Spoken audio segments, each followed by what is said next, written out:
Oi, amigo investidor, bem-vindo a mais um vídeo do canal. Meu nome é Daniel Campos e hoje a gente vai falar sobre o HGLG11. Mas antes, claro, se inscreva aqui no canal para não perder nenhum vídeo. Eu e o Bernardo a gente posta com uma grande frequência e também entra lá no grupo do Telegram que a gente está com 440 membros, salvo engano.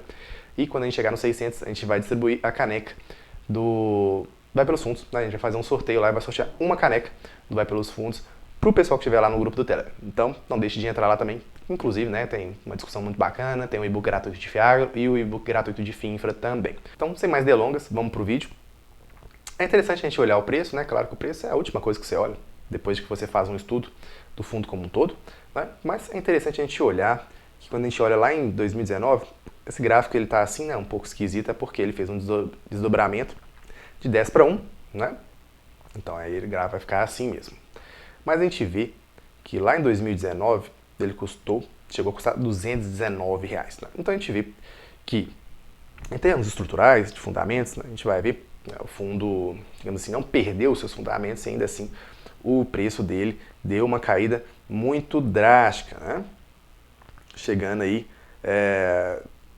aqui ele está, digamos assim, pareado com a pandemia, com o início da pandemia aqui de 2020, né, como eu estou mostrando para você aqui no vídeo. Né? Então, assim, os juros altos, o cenário macroeconômico realmente pesou nos fundos imobiliários, mesmo nos fundos muito bons, né? Mesmo nos fundos muito bons, seja HGLG ou seja qualquer outro que a gente estiver analisando. Né? Então, uma das formas que eu acho interessante de você olhar também em termos de preço, né? Claro que tem 1001 formas, é o preço histórico. Né? Então, assim, a gente olha que ele está aí sendo negociado a preços de início de pandemia, agora por todo o cenário macroeconômico, etc. e tal. Né? Quando a gente olha na rentabilidade, né, que eu sempre falo que é muito interessante, seja você em época de usufruto, seja você em época de acumulação, você vê que o HGLG ou ele pareia com o IFIX ou ele dá uma turbinada, né? Inclusive agora o IFIX deu uma caída e o HGLG de certa forma manteve, né? A gente está vendo aí uma boca, digamos assim, um pouco aberta aqui no último finalzinho do gráfico, né? Então a gente vê que isso é muito interessante. O IFIX é um bom índice, na minha opinião, tá? Sempre falo isso aqui. E o HGLG ele performa acima do IFIX em um cenário desafiador. Não é uma pouca coisa, né? Ou seja, a gestão tem demonstrado aí, digamos assim, uma confiança do mercado. O mercado tem dado confiança para a gestão. E por quê? Por causa dos resultados que a própria gestão entrega. Quando a gente vê o preço, o valor patrimonial, de fato, né, tem um pequeno ágio aqui, mas quando a gente olha historicamente, né, esse ágio ele vai sempre existir e a gente vê alguns fundos que se você olhar, né, enfim, se você quiser pagar muito, muito barato por esse produto, chances são que né, dificilmente você vai entrar nesse produto. Acabei de mostrar aqui o gráfico histórico, né, enfim, ele está em preços aí de início de pandemia. Então, se você quiser pagar alguns tipos de produto muito descontados, aí chances são que você nunca vai entrar naquele produto, né? Porque o mercado, como eu disse, dá voto de confiança para certos produtos. Rentabilidade no mês de 0,3%, 0,30%, valor patrimonial de 153, enquanto o valor na cota de mercado está 160. Patrimônio líquido super robusto de 3,6 bilhões de reais. Eu acho que esses fundos, eu gosto muito de ver eles, que eles são aí, digamos assim, um relance de como que essa indústria pode ser ou como ela será nos próximos anos, né? Enfim, eu torço muito pelo crescimento da indústria como um todo, como eu sempre falo aqui, um dividend yield de 0,68%, lembrando que apesar de que não seja um dividend yield super alto, né, em questão da valor da cota de mercado, enfim, própria estrutura, né, dos fundos de tijolo, normalmente aí eles têm um dividend yield um pouco menor em regra, né, claro que tem exceções, mas relativamente menor do que os fundos de papel. Por quê? Por causa da própria dinâmica deles, né? Mas eles entregam valor, como eu acabei de mostrar também no gráfico, de outras formas, né? Crescendo aí o valor, entregando valor para o cotista, o HGLG inclusive faz isso muito bem. Último rendimento de R$ 1,10 e uma liquidez diária aí tranquila de 27.101 negociações. Então, antes da gente passar aqui por relatório gerencial, só quero fazer um adendo. Né? Eu sei que o pessoal fala muito assim, você tem que reinvestir mais em fundo de papel do que fundo de tijolo, porque o fundo de tijolo também tem, né, o ganho. Enfim, ok, concordo. Mas é sempre interessante que tanto em fundo de tijolo, tanto em fundo de papel, seja você no usufruto seja você na acumulação, principalmente na acumulação, né? É interessante que você pegue parte aí desses rendimentos e reinvista. Eu sei que tem muita gente que usa esses rendimentos para pagar contas do dia a dia, nada de errado com isso, muito antes pelo contrário, né? Eu acho que faz muito sentido você planejar uma aposentadoria com fundos imobiliários, por exemplo, para não depender do INSS, que ninguém quer, mas é muito interessante você também calcular ali um reinvestimento desses rendimentos que você recebe para você manter o seu poder de compra ao longo do tempo, beleza? Só fazendo esse disclaimer aí antes da gente entrar no relatório gerencial, porque eu acho um disclaimer bem importante. Quando a gente chega aqui no relatório gerencial, né, o relatório gerencial, isso que é interessante, né? Inclusive, eu sempre dou os parabéns para quem está aqui vendo os vídeos com a gente, porque é aqui, né? Aqui que a gente olha a cabeça do gestor e quanto mais um fundo cresce, né, esse fundo aqui está beirando aos 4 bilhões de valor de mercado, mais importante é a cabeça do gestor, né? Enfim, se comparar com os REITs norte-americanos, né, os Real Estate Investment Trusts, são gigantescos. Então você não vai ficar olhando operação por operação. Você vai ver a cabeça do gestor como um todo, tá bom? A BL total, 1 milhão de metros quadrados, muito, muito grande, né? Extrema relevância no mercado, o HGLG. Cota de valor de mercado a gente já falou, cota patrimonial também, dividend yield de 8,2% aí, não é, né, assim, enfim. Eu sei que a gente pega alguns fundos aí de papel, enfim, até alguns de tijolo também, tem uma entrega até maior, mas você tem que olhar o produto como um todo. A entrega, o valor que esse produto está entregando aí para o cotista, não apenas por meio dos rendimentos, né, mas pelo valor como um todo. Valor de mercado do fundo 3,8 bi, né, realmente muito, muito relevante. Assim, o número de cotistas 339.878, que não é pouca coisa, a gente tem 2 milhões no total de pessoas físicas no mercado. Alavancagem 8%, na minha opinião, controlada, rendimento 1,1% e vacância física, aí que a gente vai falar um pouco de financeiro, né? Um pouco sobre isso, 19,9% e 11,7%. E a gente vai falar sobre isso, né, daqui a pouquinho, para a gente ver, né, como que o mercado ele é todo intercorrelacionado, né? Não tem jeito. Se a gente tem aí risco de crédito no varejo, isso impacta diretamente aí na logística. Então bora lá. No mês de janeiro de 2023, o fundo apurou uma receita total de 22 milhões, o que levou a um resultado de 17,9 milhões por cota. Não houve nenhuma receita extraordinária, tá bom. Mas aqui são os dois fatos importantes, dois eventos importantes que a gestão traz para a gente, né? O aumento da vacância física de 13,8% para 19,9%, né? A gente já tem que ficar de olho nisso aí, devido à saída da B2W, lá do HGLG, aqui em Betim, aqui perto de Belo Horizonte, né? No entanto, a vacância financeira se mantém praticamente estável, tendo em vista que o fundo recebe uma multa de rescisão do artigo. Aí é que interessante, né? O trabalho da gestão aí de fazer, digamos assim, esses hedges, né? Essas proteções em relação às rescisões do inquilino, né? O valor é pago conforme a vacância financeira do imóvel, que a partir desse mês está vago. Nossa estimativa é que a multa dure até meados de novembro deste ano. Então a gente tem essa gordura aí. Apesar do impacto relevante na carteira, então eles já trazem, né? É isso, né? Tem que ter publicidade mesmo. Entendemos que esse pico de vacância será temporário, uma vez que o imóvel da HGLG está com conversas avançadas de locação, que quando 100% locado reduzirá a vacância para 12%, né? Isso é interessante de fundos grandes. Os fundos grandes eles conseguem fazer um certo manejo aí do próprio portfólio que você, pessoa física, primeiro que essas negociações são multimilionárias, né? Mas você, pessoa física, raramente teria tantos ativos assim para você fazer, de certa forma, uma gestão de risco, e quanto maior o fundo melhor essa gestão de risco se traz para o cotista, na minha opinião, porque ele consegue fazer esse manejo que ele está trazendo aqui, né, no próprio parágrafo. O avanço físico da obra terraplanagem HGLG para 99,8%, uma vez finalizada a terraplanagem, o ativo estará apto a demandas build to suit, ou seja, né, digamos assim, uma alfaiataria, né, build to suit, para quem não sabe, você constrói, né, digamos assim, sob demanda, é uma alfaiataria mesmo, digamos assim, né, ou eventuais outras demandas que excederem a capacidade. Em termos de informes de rendimento, tá naquela época do ano, então aí não se esqueça, né,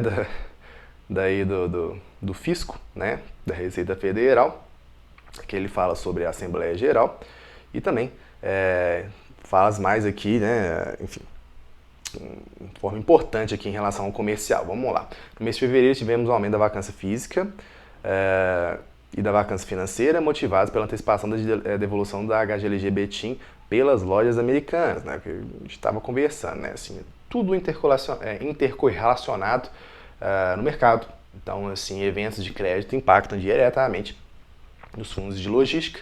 Então, cabe aí essa gestão de risco, né, que a gestão tem que fazer para que isso não impacte os rendimentos de longo prazo do cotista. Lembrando, não canso de repetir, fundos imobiliários são investimentos de longo prazo, ponto, tá bom? E o que ele fala, né? Por fim, no HGLG São José dos Campos e HGLG Washington Luiz, temos tido consultas e visitas dos variados setores e estamos trabalhando com uma postura comercial mais agressiva a fim de reduzir a vacância de tais imóveis. É isso, né? A gente paga a gestão exatamente para fazer um trabalho mais ativo que a gente, enquanto cotista, né, tem que acompanhar, não é isso? Em termos de técnico, né, no mês de fevereiro o time técnico acompanha diversos temas relacionados a melhorias de manutenção dos ativos. É isso também, né? Assim, o pessoal reclama muito das taxas e eu concordo, tá? Eu acho que não achamos o equilíbrio ainda ideal entre taxa de gestão, administração, enfim. E, né, assim, ou seja, o equilíbrio entre cotista e gestão, né, mas a gestão tem que ser remunerada, porque se ela não for remunerada, ela não consegue fazer o trabalho que se demanda, né, um fundo imobiliário. Entre as atividades de rotina, foi realizada a contratação da administradora predial, da HGLG Betim, que será responsável pelo gerenciamento da segurança e manutenção do imóvel. Ou seja, tem todo aí um aparato, né, para a gente ter os resultados que a gente tem nos fundos imobiliários, tá bom? Meu comentário em relação à Betim, inclusive, eu acho uma área bem urbana, né, assim, tem uma atividade econômica forte, né, a gente está aqui do lado de Belo Horizonte, né, então a gente acompanha. Então, o quanto que é importante a gente ter imóveis bem estruturados e bem localizados perto de grandes centros urbanos, né? E Belo Horizonte é, na minha opinião, um centro urbano aí relevante. Claro que eu moro aqui, mas é um centro urbano relevante aí no cenário econômico brasileiro. Então, São Paulo, né, a região sudeste como um todo, aí, em termos de logística, acaba sendo realmente uma região, a região sudeste, aí, São Paulo, Rio de Janeiro, Belo Horizonte, umas regiões, de certa forma, um pouco mais pujantes economicamente. Né? E São Paulo não tem nem o que falar, né? São Paulo é a região mais relevante economicamente do Brasil, em termos da própria estrutura e logística aí da cidade, né? Que é realmente impressionante. É um centro urbano muito impressionante. Quando a gente olha em resultados, né, a gente vê que os resultados do fundo vêm sendo positivos mesmo, né, resultado do fundo de longo prazo. Eu acho que digamos assim, a gestão não decepcionou os cotistas, na minha opinião. É claro que nunca vai ser 100% de aprovação, né? Nada é na vida. Entretanto, com tudo da vida, eu acho que o fundo ele tende aí assim a entregar bons resultados e ter uma certa aprovação do mercado, tanto é que ele está sendo negociado com um pequeno ágio em um momento de estresse tão grande que a gente está passando aqui em fundos muito, muito descontados, né? Em relação, então, à receita de locação, aqui ele mostra, né? A receita de locação caixa, comparativamente, né? Assim, é muito interessante esses fundos também mais robustos, porque eles tendem a ter uma saúde financeira também mais interessante. A gente vai falar um pouco sobre isso daqui a pouquinho. A gente vê que, de fato, o fundo ele vem entregando resultado ao longo do tempo, ele até mostra aqui sobre o resultado, né? Mas, na minha opinião, né, esses fundos eles entregam valor, isso é super interessante, e tem sim que se movimentar. Mas o mais importante, né, é que essas receitas sejam crescentes ao longo do tempo. Inclusive, eu sempre falo aqui, né, que um dos indicadores nas ações, eu acho que isso vai ser também válido para os fundos imobiliários. Quando a gente tiver mais dados, espero que tenham mais estudos sobre isso, que um dos indicadores interessantes de analisar em ação é dividendos crescentes ao longo do tempo. Então, ações que pagam dividendos crescentes ao longo do tempo, elas tendem a performar interessante também, de forma interessante no longo prazo. E eu imagino que isso aí também seja verdade para os fundos imobiliários, né? E espero que cada vez mais a gente tenha mais dados à medida que a indústria evolua, né? E tenha aí mais tempo de vida. Performance, né? A gente vê aqui que ele tem um rendimento muito, muito interessante comparativamente com o CDI e o IFIX. Não é fácil, tá bom? Bater CDI no Brasil não é algo trivial. Em relação ao número de cotistas, vem sempre aumentando aí ao longo do tempo. No último ano, né, de forma interessante, a gente vê aí que teve um ganho aí de quase 40 mil cotistas de forma muito interessante no último ano, né? Eu acho que assim, né, a gestão que entrega resultados tem sim que ser reconhecida. Eu vejo alguns fundos que tem um risco-retorno às vezes não tão interessante e tem um número de cotistas alto. Então a gente tem aí de fato que divulgar cada vez mais informações no mercado, né, em relação a isso.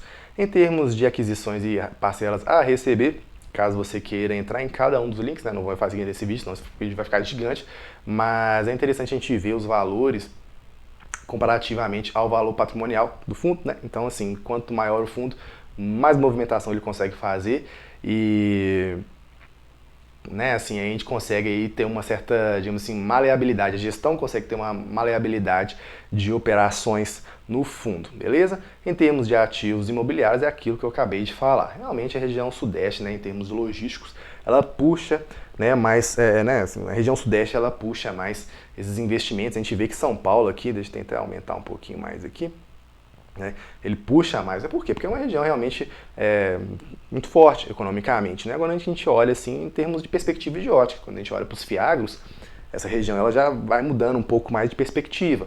Né? Agora, em termos logísticos, né, centro urbano importa muito, inclusive os imóveis last mile, que a gente chama, né, com um raio de 30 metros próximos ali das regiões principais. Por quê? Para velocidade de entrega, custo, etc. e tal. Em termos de vacância física e financeira, a gente já falou sobre isso, né? A gente tem que ficar de olho mesmo, mas a gestão mesmo acredita, né, que seja diminuída ao longo do tempo. O WALE, né, que é o vencimento dos contratos ponderado pela receita contratada. Você pega aí que a maior parte é depois de 2026, então a gente tem aí uma gordurinha, né, para quem achar esse fundo interessante ou quem é cotista, né, acompanhar aí nos próximos anos, tá bom? Fundos imobiliários são investimentos por longo prazo, tá bom? Em termos de exposição do locatário, a gente vê uma concentração em Volkswagen, né?